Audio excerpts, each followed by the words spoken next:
Yesu na makila na yo Etola mote mananga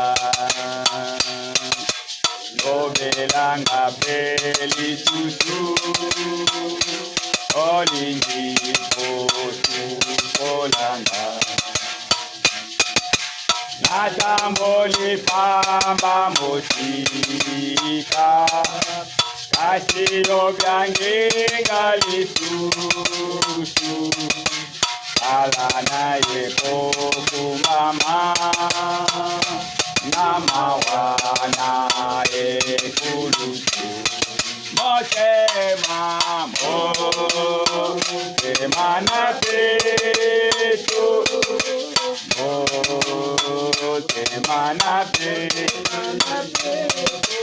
Asikola mimo bimba Namakila na yonkolo Motema motema na peto Motema na peto Asikola mimo bimba Namakila na yonkolo Mokumba na mabenanga Elekinga na makasi Nalingiko kwa kanyoso Monika bodingo nayo Yesu yakakusukolanga Olo oko kiko vikisa Alana eko kumama Namawana ekulusi Motema motema na peto Motema na peto Nasikola mimo bimba Namakila na yonkolo Motema motema na peto Motema na peto Nasikola mimo bimba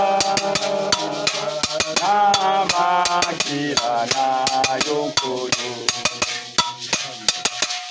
Yesu na makila na yo Otiliko ketolanga Otalipe otumbinga Na bolingo na yonkolo Namoni pena ndimbisholo Nako kikolonga sikawa Ona ekuluzu nayo Natelemi na elisa Motema motema na peto Motema na peto Nasikola mimo bimba Namakila na yonkolo Tokokende koyoka liteya kouta na moumbu mosali na Nzambe ndeko na biso Eward Frank ya Allemagne. Liteya oyo epesami kuna na mboka ya Krefeld le 31 décembre 2023. Sujet to moto ya likambo na biso ezali ete l'appel divin kobengana kobiangama kouta na Nzambe, envoi divin etinda kouta na Nzambe, pe le mandat divin pe mokumba epesameli yo kouta na Nzambe. Boyoki malamu. Bandeko basi pe mibali kati na nkolo, Ngai napesi bino mbote makasi na kati na kombo ya bule oyo mosikoli na biso Yesu Kristo. Lelo ezali mokolo moko oyo ezali spécial pona ezali ebandeli ya mbula, suka ebandeli ya mbula. Biso tozali kotala na nsima bambulo eleki na makambo nyonso Nzambe asali. J'ai eu mon 90e anniversaire. Eleki semaine moko ngai nakokisaki 90 ans ya mbula na ngai. Et j'aimerais pe ngai nalingi kopesa matondi tous ceux qui ont envoyé des emails na ba oyo nyonso basanganaki na ngai na esengo wana. et les salutations. Batindaki bambote bakomaki pona natina likambo wana. Probablement plus de 80. Ezalaki à peu près 80 personnes penga nazali kopesa nkolo. Pour ce qu'il a fait de grandes Merci choses pona saleli biso makambo minene. pour beaucoup de personnes. Ponete bato ebele vraiment basepelaki na yango. Au cours de ces 3 dernières années. Soki totali bambulo oyo ezileki misato oyo À de nombreuses années, kotalaka bambulo ebele oyo euti koleka. en fait, en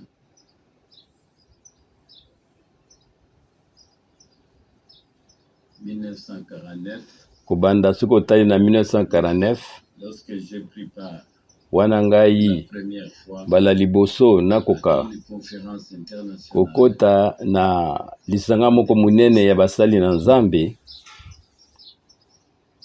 et que j'ai entendu les rapports qui a été pe fait, nayoki litatoli oyo bazalaki koloba likolo na Frère Branham, interpellé. yango etutaki motema na ngai mingi. Et puis, Pe nsima na yango en 1953, na baannée 1953 en particulier l'année 1955, pe vraiment kotalela ko eleki na 1955 aux réunions ngai wana nazwaki ngolu kokutana kokota na lisanga epai nini ndeko na biso Branham azalaki koteya. après la réunion, je n'avais qu'un seul désir, Sima ya koyoka ye posa na ngai ezalaki kaka moko, celui de tenir la main nakoka kopesa ye loboko à cet homme de Dieu na moto oyo na et Nzambe d'échanger quelques paroles avec pe lui. nakoka kosolola na ye. Et j'étais à la réception de l'hôtel. Pe ngai nakendaki koluka epai nini ye azali kovanda pe bapesaki ngai esika na reception ya hotel wana. Et tout à coup, Pe mbala moko les gentils messieurs de la réception ndeko azalaki kosala na esika ya koyamba bato azalaki na boboto mingi m'a dit, pe ayebisaki ngai et voilà les messieurs qui arrivent.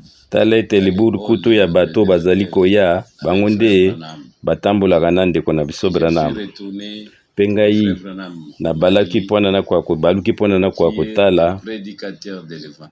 me nayoki mbala moko ndeko Branham atali ngai alobi ete yo ozali moteyi ya sango malamu.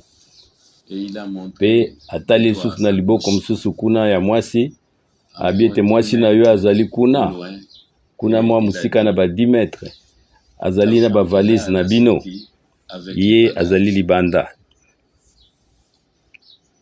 Et la première fois, Mbala liboso ka kokuta na ye j'ai véritablement pu ngai nandimaki solo vivre et expérimenter par la grâce pe na biki na ngolu na Nzambe oyo mosala ya lisakoli oyo epesamelaki ndeko na biso Branham. Et c'est ainsi que pendant Na tina na yango 10 ans, kokangama na ye nakangamaki na ye pendant au moins 10 ans tozo mikolo ya mbula zomi de 1955 na 1955 à 1965, tina 1965 j'ai été avec lui ngai nazalaki vraiment na boyokani na ye dans des réunions, pai nyonso azalaki koteya, parler avec lui nazalaki kosolola na ye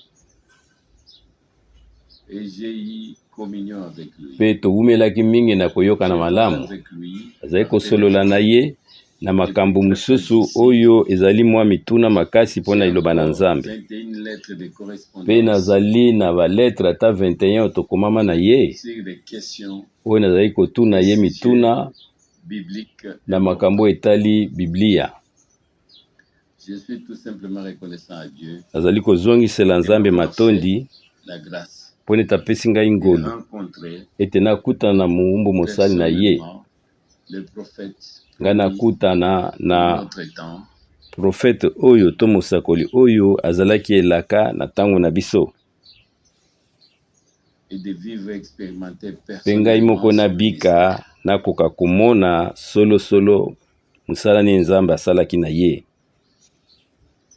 et je peux véritablement dire Pe nakoki que kotatolete mes yeux ont vu oyo misu na ngai emonaki et ce que mes oreilles ont pe entendu. oyo matoi na ngai eyokaki. Je peux en témoigner à tous. Nakoki kotatola ngo na bato nyonso na mokili mobimba. Et c'est ainsi que le Seigneur, Natie na yango ndenge wana nde Nzambe amemaki ngai. Pe lelo oyo en ces derniers jours de l'année, na tango oyo ya mbula oyo ya suka nous regardons tozali en kotala arrière na mwa nsima et remercions le Seigneur. pe tozali kopesa matondi na Nzambe Cette année mpona ete mbula oyo eleki fut véritablement ezalaki oyo l'année la plus etondi bénie na mapamboli mpona biso que nous avons pris par grâce. na oyo tozwi na ngolu na kouta na ngolu na Nzambe. Bino boyebi ete Qu'avec l'année 2019, kobanda na mbula oyo 2019 moboko moko ekomaki na suka jusque-là, na bomoi na ngai. j'ai pu voyager. Tangu nyonso ezalaki wana ngai nazalaki kaka kotambola, nazalaki na mobembo, Plus de 50 ans. nasali ata 50 kaka na mibembo. 55 ans pour être exact. Soki tokoki kozala na tokokoloba ata 55 ans mpona vraiment kozala na sikisiki ngai nazalaki kaka na mibembo. J'étais en voyage, Nazalaki kaka kotambola proclamer la parole. mpona koteya sango malamu. Vous connaissez tous Pe bino nyonso boyebi la carte du monde soki otali oyo mokanda munene ya mokili oyo ezali na biro na ngai d'un bout à l'autre. kobanda Le peuple mokwen na tina kwen na balangue nyonso to minoko nyonso mabota nyonso et Dieu ngai natambolaki mpe a nateyaki véritablement conduit les choses. mpe Nzambe nde azalaki komema makambo wana De sorte que na tina ete je lolenge puisse ke établir les contacts ezala d'abord nakoka kokutana na batu koyebana na batu vraiment boye na nzoto na mokili mobimba entier. na mokili mobimba. Et lorsque le temps du voyage est Pe arrivé à sa fin, tangu oyo ya bavoyage to ya mibembo ekomaki na suka, a pris soin Nzambe ye moko amemaki su makambo na malamu ete bandeko nyonso dans le monde entier na mokili mobimba puisse continuer bakoka à être koyokaka prise en charge mateya et que les retransmissions de na prédication nzela ya mipepe mateya na biso nyonso ali kotinda être retransmises bakoka kolanda yango bango moko vraiment dans 15 langues na ba minoko mwe zomi na mitano na mokili mobimba. chaque samedi. Soki tozwi mikolo ya misatu to mercredi, mokolo ya poso samedi, to mokolo ya yenga dimanche, Tous batu dans nyonso le monde entier na mokili mobimba peuvent écouter. bango bazali Et il koyoka s'agit des millions de personnes pe batu bazali ebele ebulukutu na batu à atteindre dans tout o le pays. Nzambe asimbi mitema na bango na bamboka La nyonso parole de Dieu pe liloba na Nzambe ne tourne pas à vide. ezongaka pamba te Elle accomplit pe yango ezali kokokisa pourquoi mpona nini oyo Nzambe atindaki yango.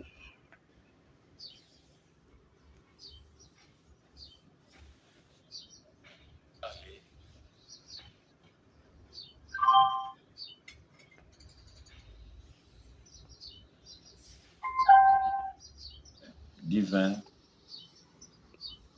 Oyo ezalaki kotindama ya Nzambe et du mandat divin. oyo pe ezalaki kobiangama ya Nzambe pe mukumba Nzambe nde apesaki bino nyonso boyebi ete Jean-Baptiste était un prophète Yohani Baptiste azalaki mosakoli envoyé, oyo Nzambe atindaki. c'est-à-dire promis, pardon, et tous connaissent. Soki tokoki koloba malamu ezali azalaki mosakoli oyo Nzambe alakelaki bato. Sage d'Ésaïe 40. Pe bato nyonso bayebi mukanda oyo ya Esaïe chapitre 40 na verset 3 oyo ezali koloba ete mongongo moko ezali koganga kuna na esobe ete fungola nzela na nkolo, bobongisa nzela mpona nkolo na biso. Pe nyonso bayebi mukanda na Malachi chapitre 3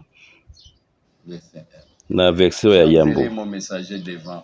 Nga na kotinda mosakoli na ngai liboso na bino na tina ete abongisela ngai nzela.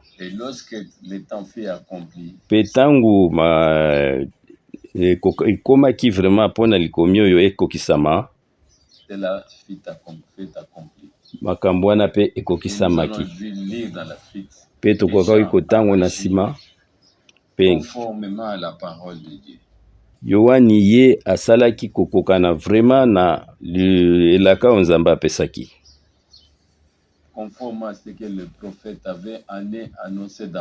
Kokokana na ba oyo basakoli bateyaki uta kala. Na lolenge moko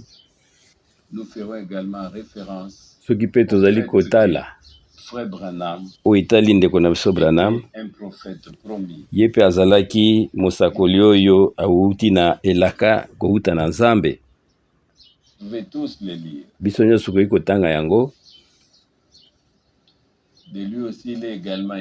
Pe mpona ye pe ekomami sadi mpona ndeko Branham, pe ye ekomami ete ye akoya liboso. Ke Eli akoya d'abord mpona kozongisela biso makambo nyonso. Yango ekoki kotangama na mukanda ya Matayi chapitre 17 na particulièrement na verset 10 pe 11. Moïse pe Eli bango bazalaki kuna na ngomba oyo ya mbongwana. Yango nde ekomami na Matayi chapitre 17. Et ils ont parlé avec notre Rédempteur. Bango basololaki na mosikoli na biso. Leur conversation était terminée. Pe wana masolo na bango esilaki. Il ne restait plus qu'une seule question. Etukalaki kaka motuna moko. Pona nini ete bato na mayele bazali koloba qu'Élie doit venir. Ete Eli akoya moto na yambo. Remercier soit Dieu. Topesaka Nzambe matondo pona mutuna wana. Remercier soit Dieu. Pe topesaka Yesu matondi pona ete eyano oyo eutaki na nkolo na biso. En vérité, je vous le dis. Solo nazali koyebisa bino. Élie viendra premièrement. Eli ye akoya ya yambo. Et rétablira toutes choses. Pe akozongisa makambo nyonso ndenge ezalaki. Et celui qui va dans Malachi. Pe oyo akei kuna na mukanda na Malachi akende kotanga makambo mibale wana. Avec Jean-Baptiste. Soko tali likomi wana ezali kosolola na tina ya Jean-Baptiste oyo ya liboso. Où il est écrit dans Malachi chapitre 4. Epai nini ekomami na mukanda ya Malachi chapitre 4. Verset 6 première partie. Na mutu ya liboso ya verset 6. Ye akozwa mitema ya batata pe komemango na bana. Les enfants. Le père de l'Ancien Testament. Batata oyo na tango na kala. Jusqu'à ce que les promesses puissent s'accomplir. Yango esalamaki pe promesse wana lisakoli wana ekokisamaki na kondima na sika. Premièrement. Liboso avec le ministère de Jean-Baptiste. Ekokisamaki na mosala oyo Yohani Mobatisi asalaki. Et en tous les enfants de Dieu. Pe bana nyonso bazalaki na Nzambe na tango wana balandaki ye. Pe nite kitenya ya litangi oyo na Malachi chapitre 4 na verset 6b. Après la deuxième partie. Sima ya litenyo ya liboso ya mibale. Yango ezali ete komema mitema ya bana na batata na bango. Cette partie. litenya likomi wana c'est accompli et s'accomplit yango dans notre temps. ekoki esamaki mpe ezali kokisama na ntango na biso. C'est que le cœur des enfants que nous sommes ezali ete mitema ya bana c'est-à-dire biso oyo toyambi liloba soit véritablement ramené ezongisami vraiment au commencement. ndenge ezalaki na ebandeli. Que ce soit Pierre, soki ezala Petelo, Jean, to Jacques, to Paul, ce que nos pères ont enseigné bango batata na biso balakisaki bateyaki au commencement devrait être restauré. oyo ezalaki na ebandeli yango ebongaki ezongisama mpe yango ekokisamaki na musala oyo ndeko Branham asalaki.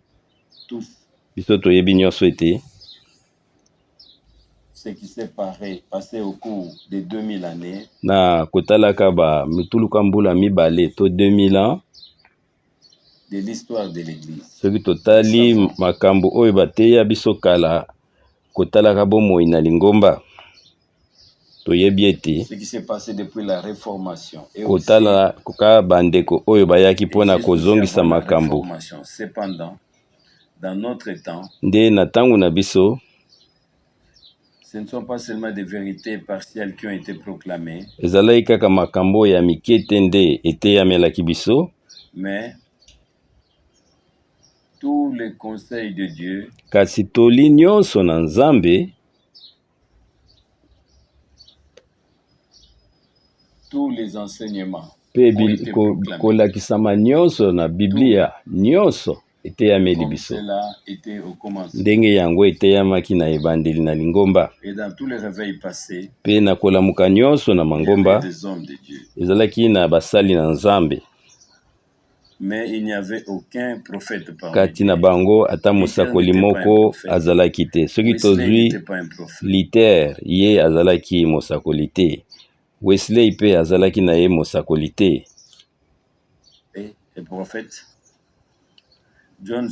John Smith azalaki pe mosakoli te. Menozimos ye pe azalaki mosakoli te. Bato oyo nyonso ya nzia bazalaki kosalela Nzambe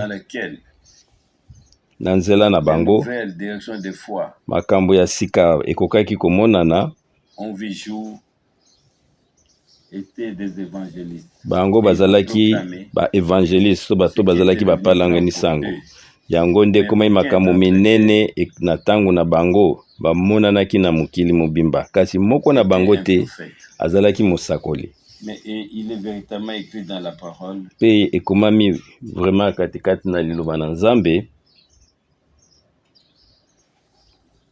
que la parole du Seigneur vient premièrement au prophète. Ete liloba na Nzambe ezali koya liboso kouta na mosakoli.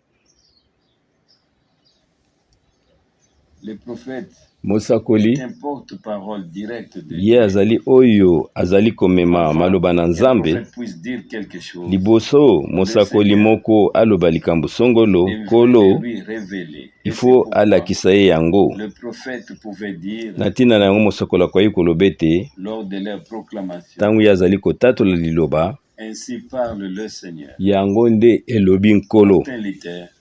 Martin Luther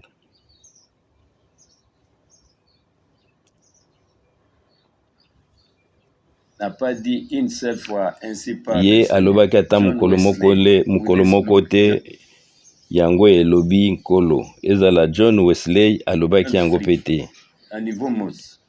Ezala Menozimos, Anivomos, bango nyonso moko na bango te akokaki koloba ata mokolo moko wana nde elobi Nkolo. Kasi bango batatolaki de la parole liloba na Nzambe, ce qui était devenu grand pour eux. Yalaki mwa babiteni me yango nde ekomaki makambo monene mpona bango, pe bato ebele bandimaki kofungwama pe ya lingomba esalamaki. Jusqu'au réveil de Pentecôte. Kobanda na nyonso bateyaki ntina bapentekotiste. Et même dans les mouvements pentecôtistes. Ata komonaka kuna na bapentekotiste pu dire ainsi parle le Seigneur. Moko te azalaki likonzi ya lingomba kokai koloba ete nkolo alobi. prophétie s'était révélée. Me na ntango na biso nde likabo ya lisakoli emonisamaki. Nous arrivons au point où Dieu a tenu sa parole et Pe tokomi maintenant na ntango oyo Nzambe akokisi elaka na ye pe atindeli biso mosakoli. Et a également tenu sa parole. Pe akokisi liloba na ye pe apesi ngai ndeko Frank kobenga ngai kouta na mongongo na ye mbala moko.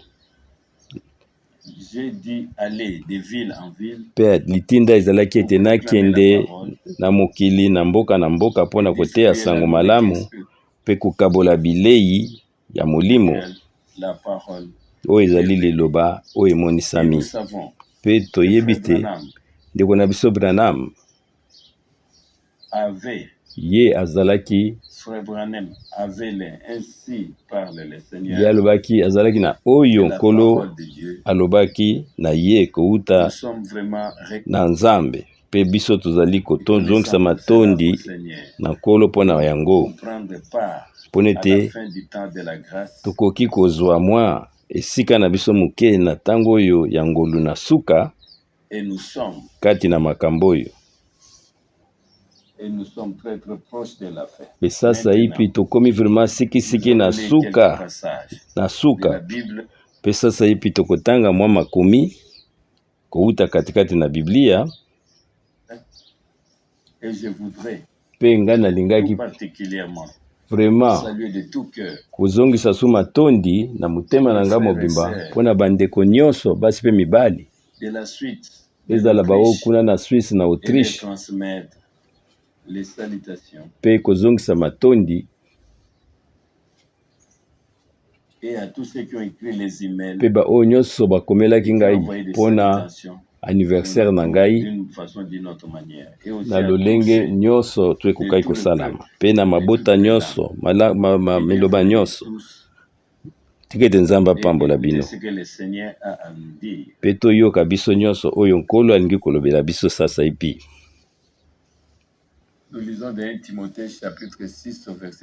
Na ntina na yango tokotanga na mukanda ya 1 Timothée chapitre 6 na verset 14. 1 Timothée chapitre 6 na verset 14. Tokosuka tina 15. Kokisa mokumba na yo na lolenge ete mutu akoka kolobelo komona ta libunga moko te kati na yo abakoka kotangelo mabe te ti yo kokisa komona ete ntango nini nkolo na biso akomonisama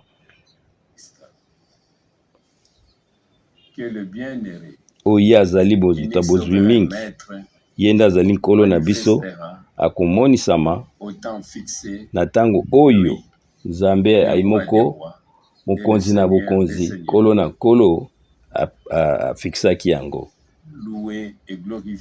Tika ete kombo na ye ekumisama, kombo na nkolo na biso ekumisama. Mpona mbala ya liboso elaka oyo ekokisami na verset 14. Kokisa mokumba na yo na lolenge te mutu amona mabe kati na yo te ti na bozongi na Yesu Kristo. Bandeko basi pe mibali kala nyonso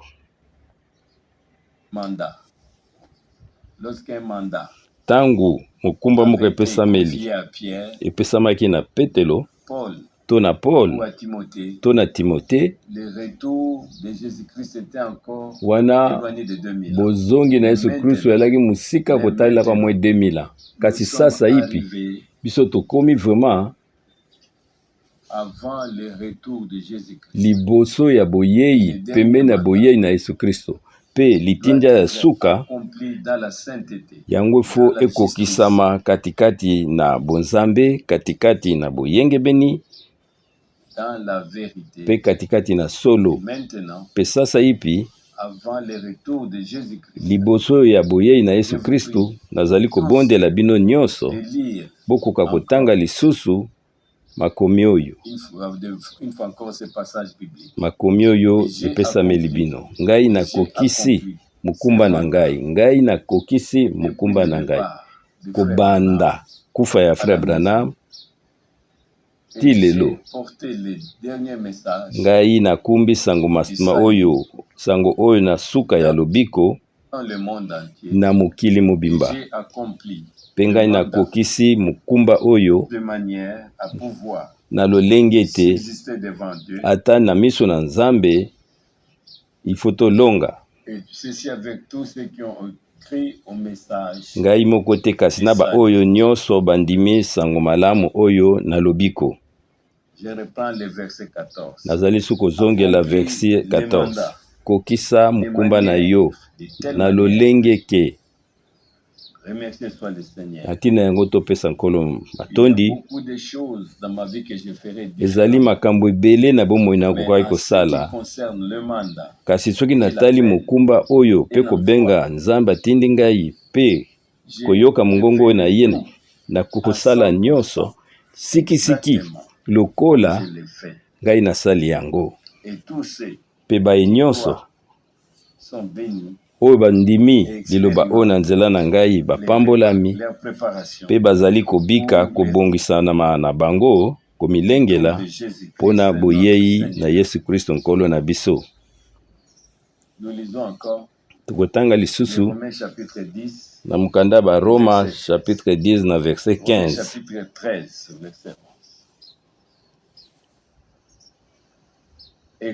Romains chapitre 10 na verset 15.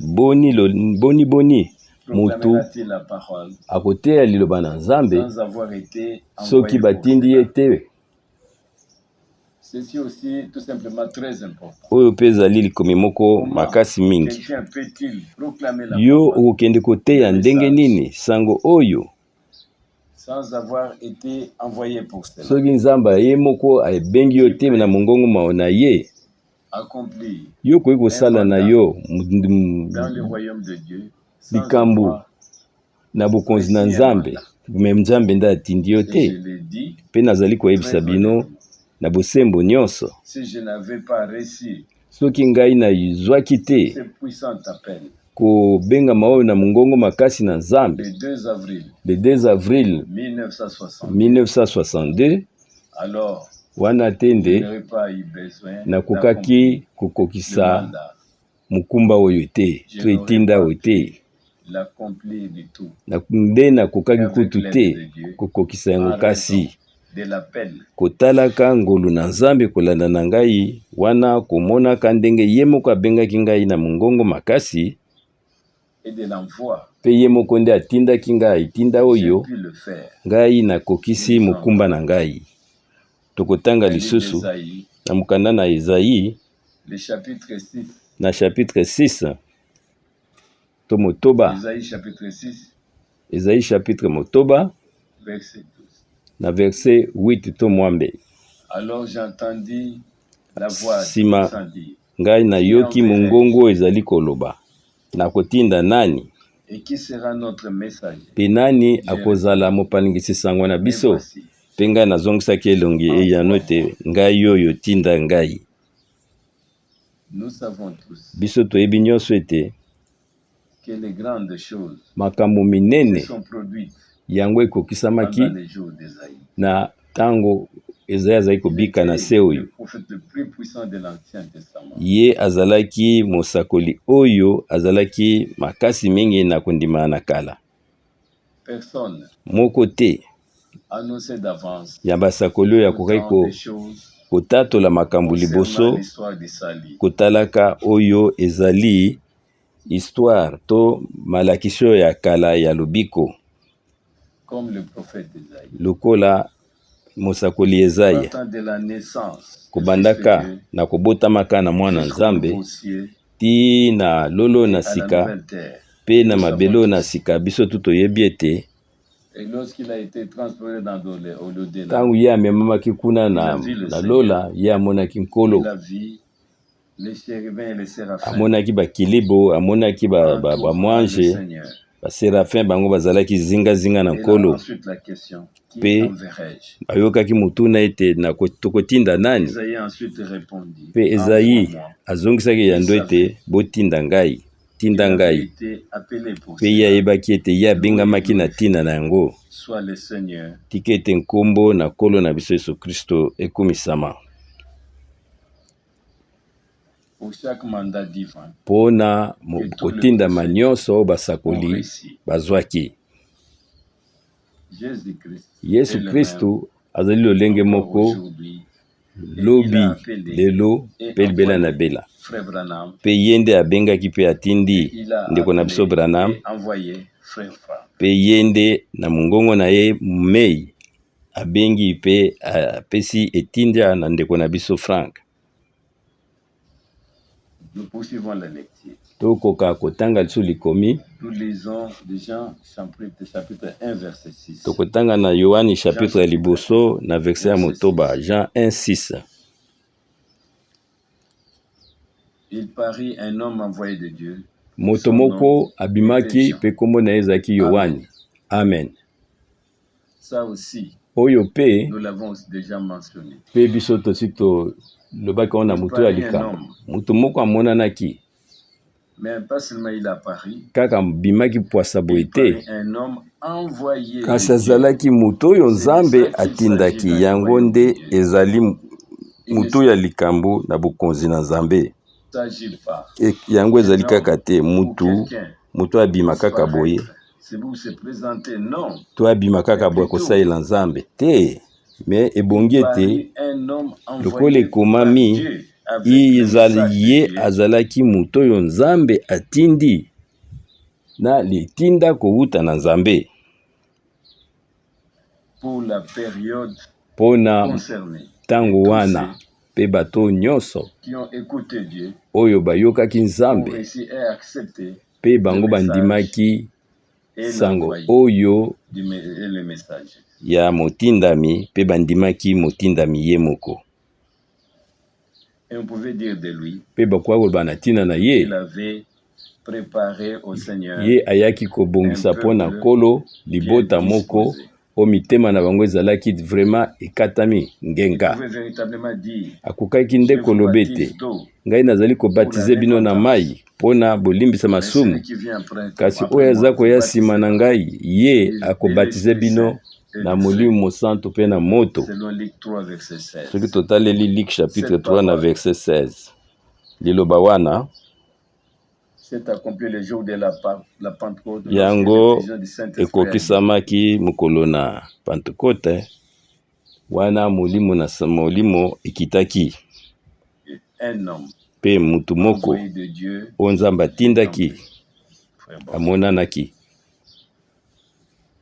Nous lisons encore Tokotanga déjà lisusu chapitre 13. na mokona ya Yohani chapitre 13 na verset Jean chapitre 13 20. verset 20. Jean chapitre 13 na En verset vérité, 20. en vérité, je vous l'ai dit.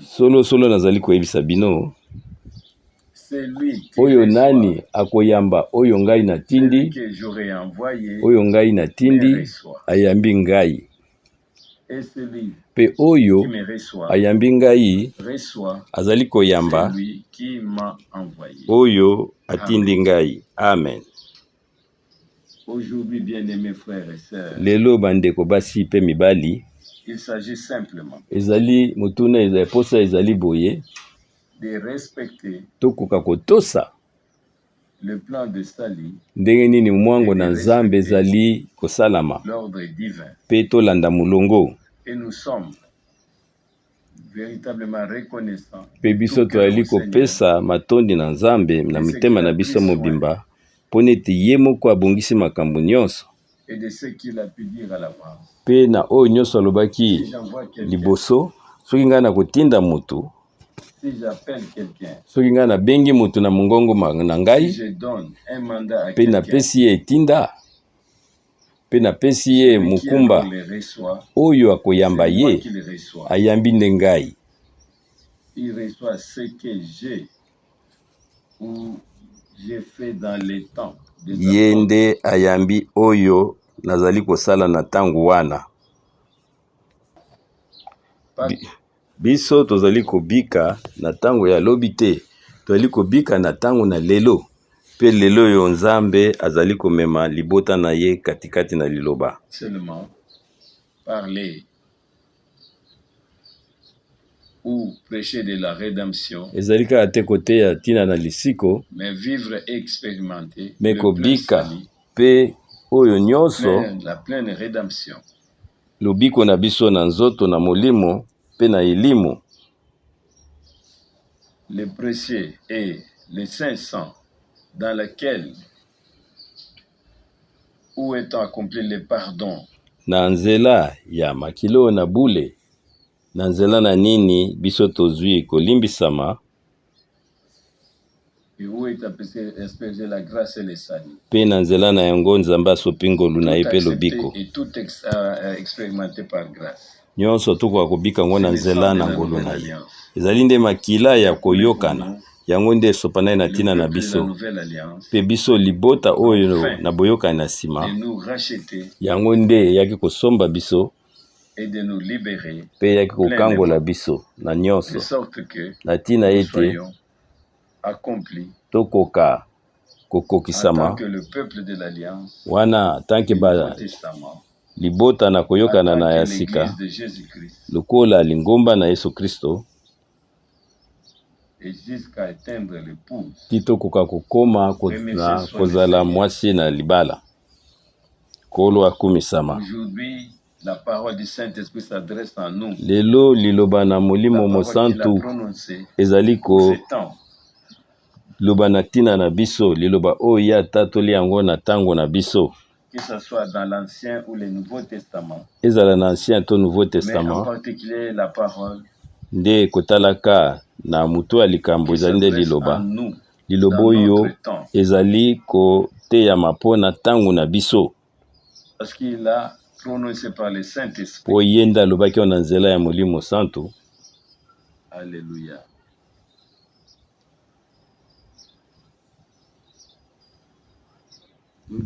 Nous lisons d'Éphésiens chapitre 1 verset 9. Tokotanga na Éphésiens chapitre 1 na verset 9. Éphésiens chapitre 1 na verset 9. Il nous a fait connaître les mystères de sa volonté. Ye alakisi biso mabombani ya posa na ye. Selon son livre destin. Lokola ye moko akanaki yango.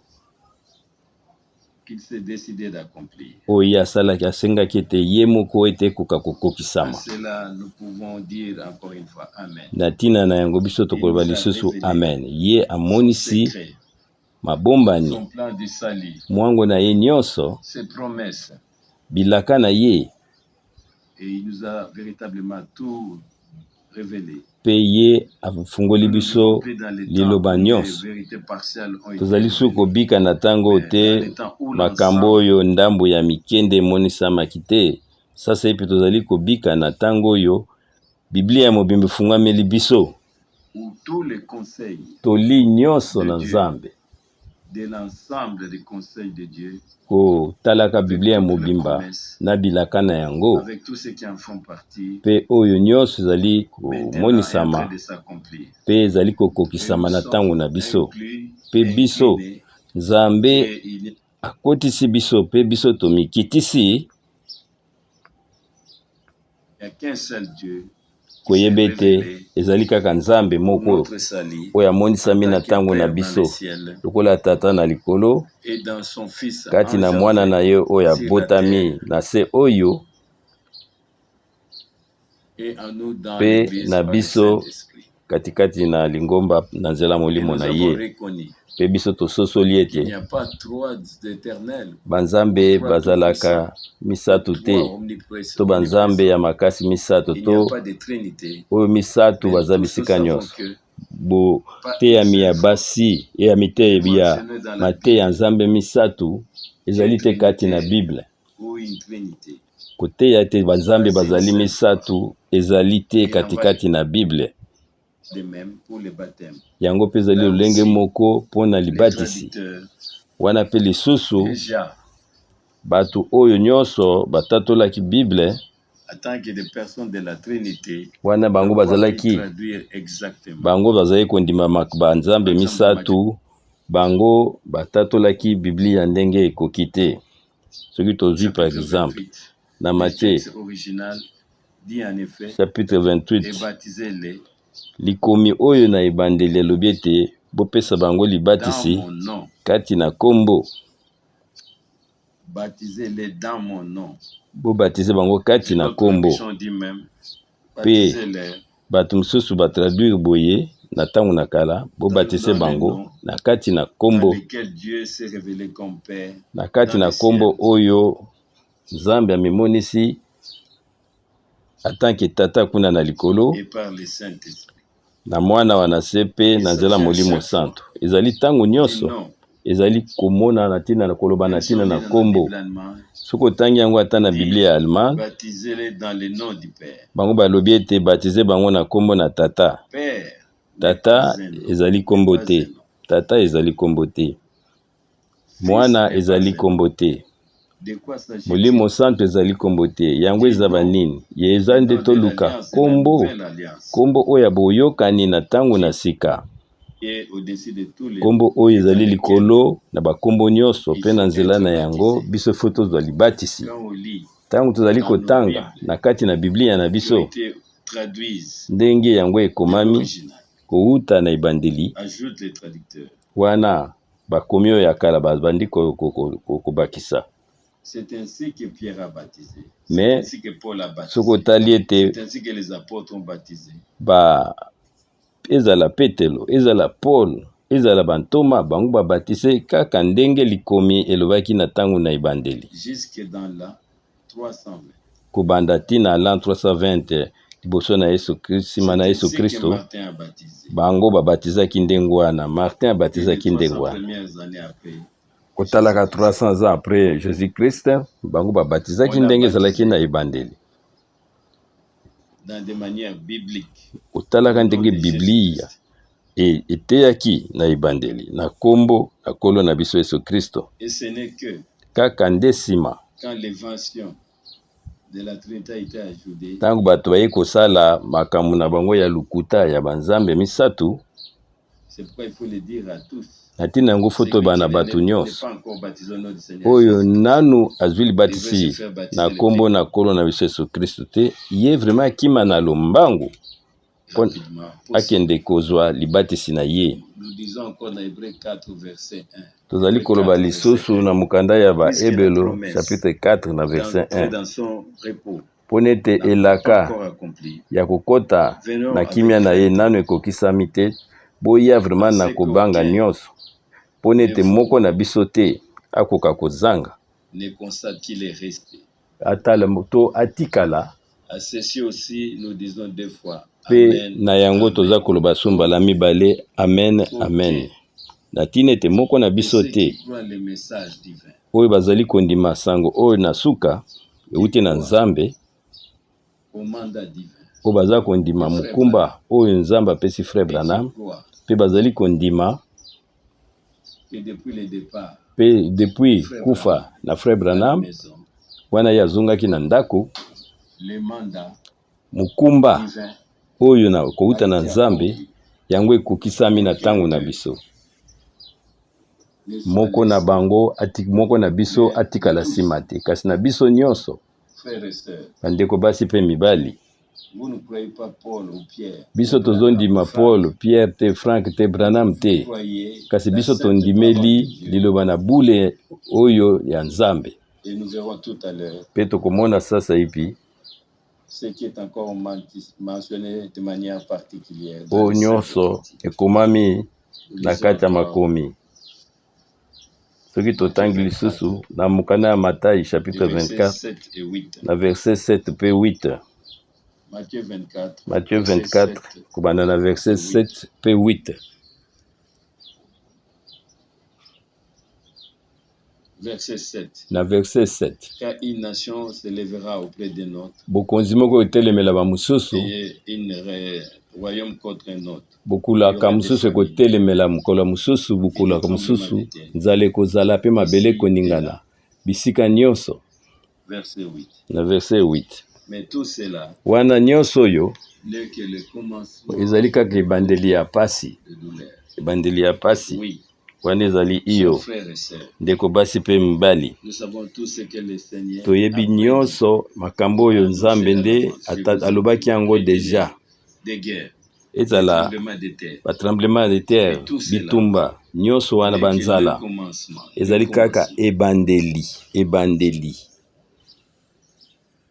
Nous sommes à l'arrivée à la fin du Kasi temps. sasa hivi biso tokomi na suka ya Et nous tango, allons expérimenter mpe biso des tokobika, commencements. Et cela continue. tozali kobika oyo Et ebandaki na ensuite, ya ebandeli mpe na oyo na suka, mpe soki tozwi alors likomo viendra ekomami, la fin.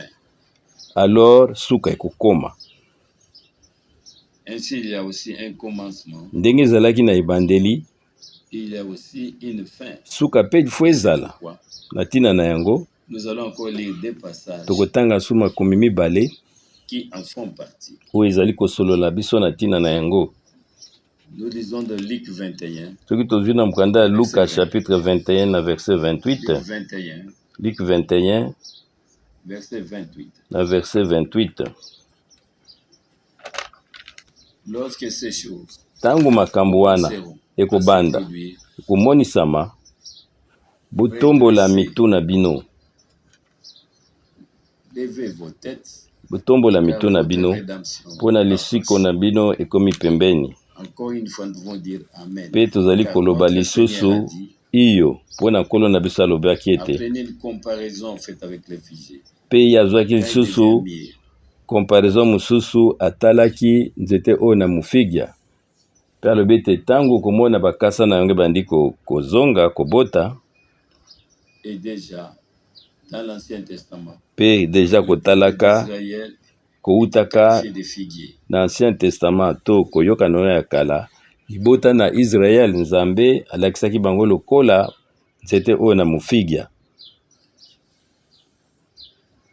Ce ne sont pas seulement des guerres ou des familles, Eza kaka te bitumba, nzala, koningana na mabele, et aussi, mais aussi très particulier. kasi soki mpe totali mpe kuna na ntango na suka ezosolola mpe na ntina na Israel, eza kosolola na ntina na Israel.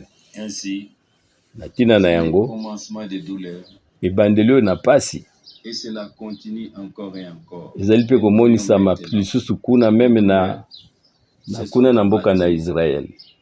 Soki toza komona koyoka bitumba oyo ezali koleka kuna na mboka na Gaza, na bande na Gaza. Mais après cela viendra le traité. Sima na yango ekosalama na traité moko, boyokani moko ekosalama, oyo babengi yango boyokani oyo ekozwa au moins 7 ans to mibu sambo. Armageddon. Sima na yango bitumba makasi ekomonisama oyo babengi Armageddon. Ce qui nous occupe aujourd'hui, Kasi oyo etali biso lelo oyo ndenge ebandeli ezalaki, et ensuite la fin. mpe suka ekozala ndenge nini. Mpe soki totangi lisusu Dans le livre de Matthieu chapitre 24, na Matthieu 24, Matthieu 24, Matthieu 24 verset 14. na verset 14 ekomami boye te, Et ce message du roi du salut sango malamu oyo na bokonzi na Nzambe toute la terre, ekoteyama na mokili mobimba à toutes les nations, na mabota nyonso, pour servir de témoignage. mpona yango ezala litatoli, Alors viendra la fin. nsima na yango suka ekomonisama. Et alors Mpe nsima viendra la fin. suka ekomonisama. Ainsi, Na ntina na le yango commencement ebandeli ndenge tomonaki bitumba boye na boye, viendra me la fin. suka mpe ekomami La nsima fin ne viendra pas. suka ekozala. Suka ekozala na bitumba te, na makelele na bitumba te, to banzala to koningana na mabele te, me ekozala lokola Il était souligné particulièrement par yango notre lokola Seigneur ebetami sete na que nkolo na l'évangile biso éternel, ete sango malamu oyo ezangi suka, sango malamu éternel du salut, oyo na lobiko, comme il est également mentionné dans Apocalypse ndenge 14, ekomami mpe na verset 6. Apocalypse chapitre 14 na verset 6. Cet Yango évangile éternel, sango malamu oyo toutes les ekoteyama, nations, ekoteyama na mokili mobimba na ntina pour servir ya de litatola témoignage. ya Et puis, je témoignage. veux dire maintenant, Pe tokoyebisa bino sasa ipi pe kotuna bino le message de salut éternel. Sango oyo ezali kobikisa na suka te. Sango oyo ezali na mwango nyonso na Nzambe. Oyo ezali na bilakisi na likomi na Biblia. Pe nyonso oyo a-t-il été proclamé yango elakisami to te de ce dernier siècle passé? Na mbula na biso eleki? Non et encore non. Non, kuna bango bateyaki yango te. Ici, nous avons la promesse du Seigneur. Awa biso tozali na elaka kowuta na Nzambe. Ete na tango oyo na ngolu, sango malamu na lobiko yango ekoteyama na mabota nyonso pe na minoko nyonso. Y a-t-il jamais eu un temps soko tali malamu tango lokola oyo ya lelo oyo ezalaki te? Soko zwi Luther ye a visité ata 20 pays te, Wesley a visitaki ata 20 pays te, pe soki ozwi John Smith ye a visitaki ata 10 pays te. Est-ce qu'un seul d'entre eux na moko na bango atambolaki na mokili mobimba azali? Y a-t-il un seul? Ata moko azali te. Ata Billy Graham visiter le monde entier. Ye atamboli mokili mobimba te. Mais la promesse kasi elako Nzambe apesaki ezali ete sango malamu oyo euti na Nzambe na ya lobiko ekoteyama na mokili mobimba. Ndenge nini mutu akoki kokende kokokisama kotinda mo soki Nzambe abengi ye te? Yango na Romains chapitre 10 soki tozongi lisusu wana na tina na yango ndeko na biso Branham alobaki ete à la fin de la prédication, sima ya liteya oyoyo le 7e saut ya le 24 mars 1963 alobi ete sango oyo nameki komemango tie suka ndenge Nzambe apesaki ngai. Kasi Nzambe akomonisa mutu moko oyo akoki kosalela mpona komema sango oyoyo na mokili mobimba. Nous sommes véritablement reconnaissants au Pe Seigneur. tozali kozongisa matondi na Nkolo. Je vous conseille de relire les deux passages bibliques. Ngai na kopusengisa bino botanga lisusu makomi oyo mibale ya Matthieu 24:14 elobi ete sango malamu na lobiko ekoteyama na mokili mobimba, sima na yango suka ekoya na mabota nyonso mpo yango ekozala litatoli. Pe na suka na yango mutu moko te akoki koloba kowangana ete ayokaki te. Ezala na mangomba, ezala na mangomba binzambi nzambi nyonso bayoki, libota nyonso, minoko nyonso bayoki sango malamu oyo likambo nene Nzambe asali na tango na biso. Kotalela bitumbu ya monene ya mibale babengi deuxième guerre mondiale. Bayokaki ete ndenge nini kolamuka na katikati na ngomba emonisamaki. Ezala na bapentekotiste kuna ndenge nini makambo minene Nzambe asalaki na nzela na frère Branham na komonaka ndenge ya kobikisa batu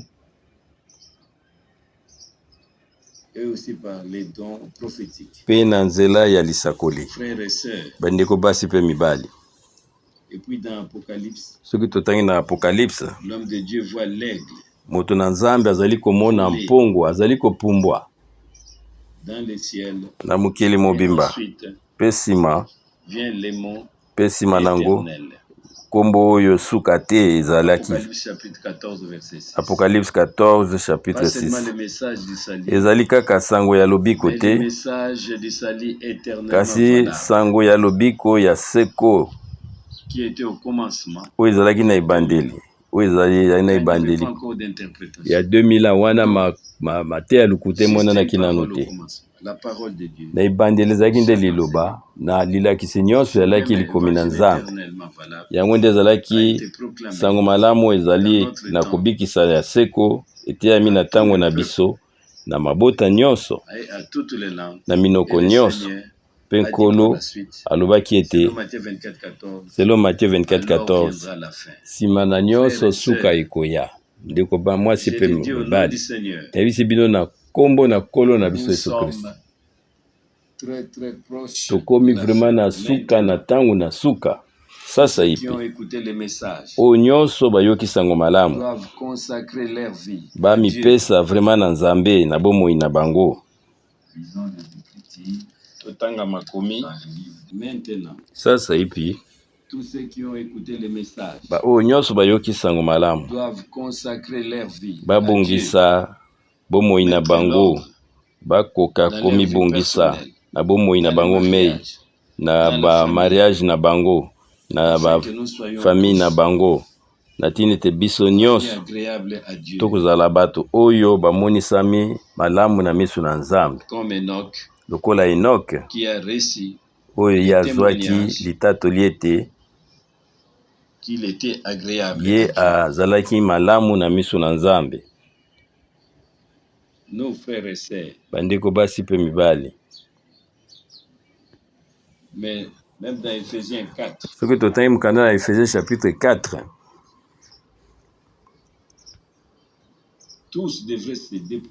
biso folo tolongola oyo mutu na kala ezala ndenge wana pe na kati na biso bana na Nzambe nyonso bazali kobika bomoi na Nzambe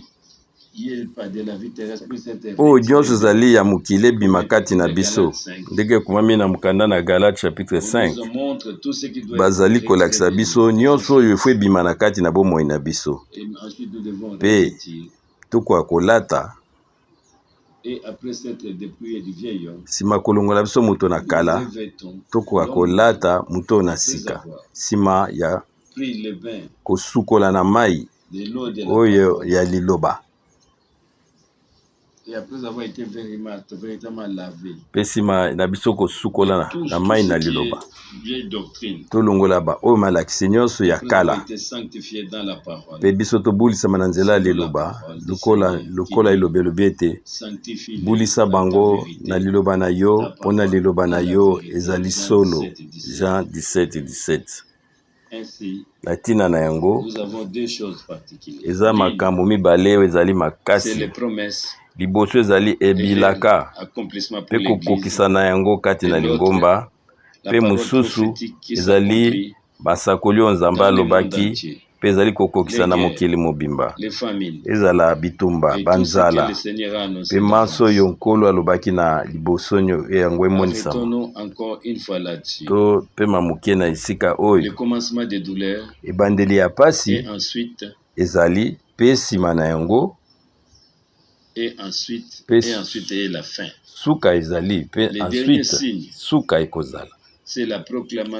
Elembo ya suka mpona suka ezali ete sango malamu eteyama na mabota nyonso na bilaka nyonso minoko nyonso mpe elaka oyo ekokisami na miso na biso. Mpe lelo toki koloba ete makomi nyonso oyo Nzambe alakaki biso yango ekokisami na miso na biso ti oyo na suka oyo ete sango malamu oyo euti na Nzambe eteyami na mabota nyonso na minoko nyonso mpe suka nde ekomi. Bandeko na ngai tokoka kozwa liloba na Nzambe na bokebi nyonso tolongola oyo nyonso ezali bomoto na kala na ntina ete bolingo na Nzambe oyo ezali nde koyokana na bonzambe ezinga biso ete bolingo na Nzambe ekoka komona na katikati na nzoto na Nkolo na lingomba mobimba mpe na sikisiki na kati na mwasi na libala na suka na nyonso makambo nyonso ekomi na suka. Ndeko mwasi pe mobali tokomi vraiment na suka. Tika ete Nzambe Nkolo apambola bino azala na bino soki tozali kotala na bambulu eleki Et je le mentionne maintenant. Pe sasa hivi nazali koyebisa bino isu lelo.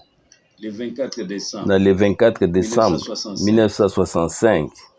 Entre 10h30. Entre 10h30 et 11h.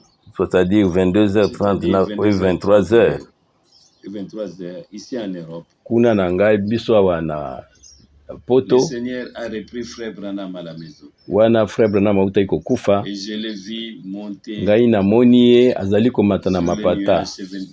Azali komata likolo na ba mapata na lola likolo ya mapata le 24 décembre 1965. Le 31 décembre. Pe le 31 décembre 1965. Le 31 décembre. Kaka ya mbula wana. D'une voix puissante. Mungongo moko makasi. Et elobi na ngai. Mon serviteur. Abete mombo mosali na ngai. Ngai nazwi mopanga na ngai na pechango na loboko na yo. Pe na tango wana makambo koleka bomoto ekomi kokomela ngai moko likolo na misusu. Nkolo azali toujours kopesa nga mibeko likonzi pe azali koloba ngai toujours mombo mosali na ngai. Pe soki totali bambulu eleki epai nini nkolo nzambe apesaki nga mibeko likonzi pe azalaki kotambwisa ngai na ntina ete sango oyo na suka ekoka kokoma na mokili mobimba. Tala ete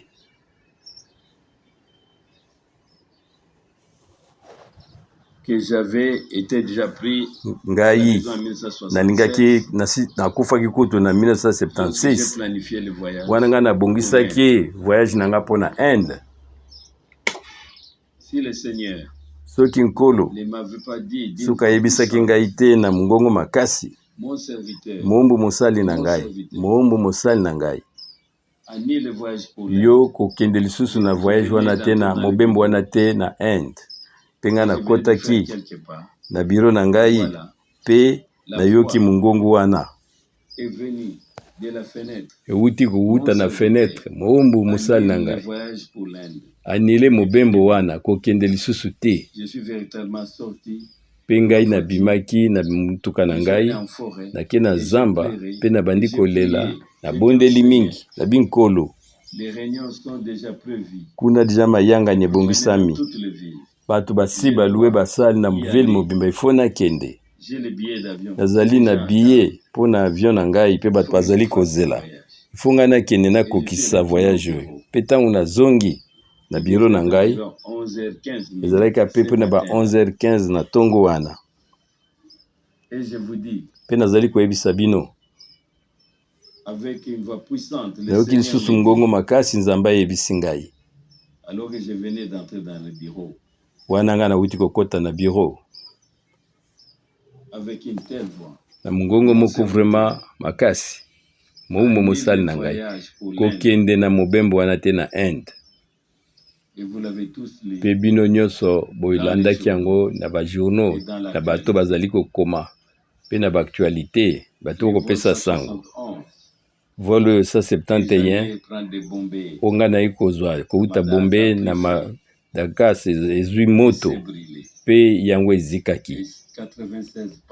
Pe 96 personnes baki na kati bango nyonso na bapilote na bango bakufaki. Kasi kombo na ngai ezalaki pe na liste bato bakufi. Ponete ngai nasalaki deja réservation pe nazwaki deja mukanda na ngai mpona kokota na avion. Ndeko mwasi pe mobali. Soki nayebisi bino mbala boni nkolo apesi ngai mibeko likonzi nazali kotala na nsima na periode mosusu pe makomi oyo biso totangi yango ekokisami na bomoi na ngai. Ndenge nini ekwa Romedis likoki koloba nani yango akoteya sango malamu soki batindi ye te, soki nzambe atindi ye te. Pe biteni ya makambo nyonso mateya nyonso oyo totangi napesi nzambe kolma merci mpo neti ye nde akokisi na nzela lisakoli ye confirme ministère na nga to mosalo apesaki nga na nzela ya Frère Branham.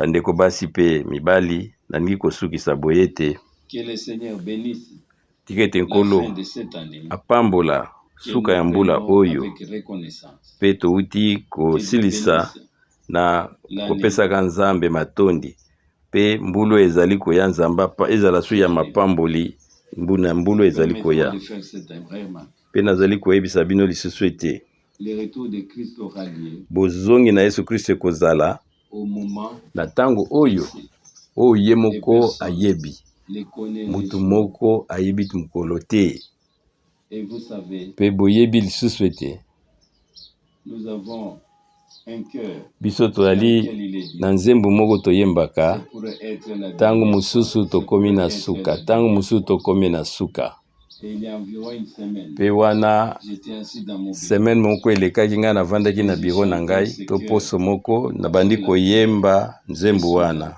J'ai dit, pe mbala moko nabandi koyemba pe nalobi nkolo na ngai tala ete mbulu oyo ya 2024 tokoti yango ebandi. et j'ai effectivement, Ngai nalobi boye pe nabandaki koyemba c'est pour être ekoki kozala ete tokomi mbula ya suka yango oyo mbula ya suka. frères et sœurs, Bandeko basi pe mibali personne ne le sait, mutu moko ayebi yango te mais c'est pour être. kasi boyeba ete ekoki kozala suka mpona ete makalakisi nyonso ya biblia ekokisami. Avec le proche Sasa ipi kobanda kuna na mboka na Israel na Proche Orient tokomi vraiment na suka pe tokoki koloba ete et nous attendre chaque jour mikolo nyonso ezali avec de kozela nouvelles informations. matoi na biso ezali koyoka Que tous ceux qui croient le message divin, tokumisa nkolo mpona ete baye nyonso Dieu a appelé et envoyé frère Branham. bandimi ete Nzambe atindaki ndeko na biso Branham na message kouta na Nzambe Et après avoir repris à la maison, pe nsima na ye kokufa Dieu m'a aussi envoyé. Nzambe pe atindi ngai ndeko Frank Et tous ceux qui croient e bato nyonso bazali kondima lolenge wana divin, kotindama kouta na Nzambe pe bazali komibongisa nous attendons les pe biso nyonso tozali kozela boyei na Yesu l'année Kristo prochaine. ezale ye ane oyo to ane prochaine me toyebi te nkolo na biso akoya kala mingi te tiki te kombo na ye ekumisama mpe Nzambe apesa biso mbula oyo na lokola nani oyo tomona te na mapamboli nyonso mpe oyo nyonso ye alakaki biso ekokisama bopambolama kati na kombo na nkolo na biso Yesu Kristo mpe kotalelaka surtout bato nyonso bazali kosala na bukonzi na Nzambe bango pe bapambulama pe bisika nyonso bopesa matondi na ngai na libota na Nzambe kombo na nkolo na biso Yesu Kristo amen.